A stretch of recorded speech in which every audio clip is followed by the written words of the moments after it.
Cover ভ্যানের সঙ্গে সংঘর্ষে স্বামী স্ত্রীর মৃত্যু, আহত 1 বছরের শিশু। গাজীপুরের 2 নং সিএমবি হাইওয়ে সড়কের পশ্চিম পাশে কভার ভ্যানের ধাক্কায় স্বামী স্ত্রী দুজনেই ঘটনাস্থলে নিহত হয়েছে।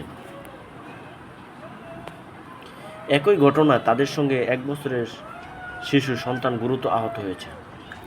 আজ শনিবার দুপুর আনুমানিক 1:30 সময় এ মর্মান্তিক ঘটনা ঘটে। নিহতদের একজন রাকিব 40, তিনি ডেনিমেক্স চাকরি করতেন।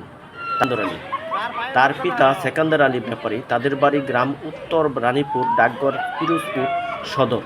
প্রত্যক্ষদর্শীদের ভাষা অনুযায়ী কভার ভ্যানের সঙ্গে সংঘর্ষের পর ঘটনাস্থলে স্বামী স্ত্রীর মৃত্যু হয়। এ সময় তাদের সঙ্গে থাকা 1 বছরের শিশুটি মর্মান্তিকভাবে আহত হয়। আহত শিশুটি উদ্ধার করে দ্রুত হাসপাতালে নেওয়া হয়েছে বলে জানা গেছে।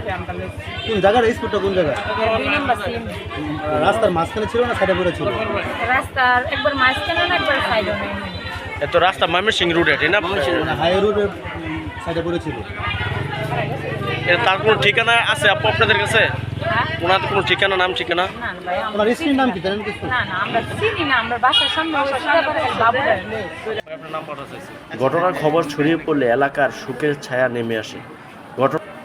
আইন শৃঙ্খলা বাহিনী ঘটনাস্থলে পৌঁছে প্রয়োজনীয় আইনগত কার্যক্রম শুরু করেছে বলে জানা গেছে।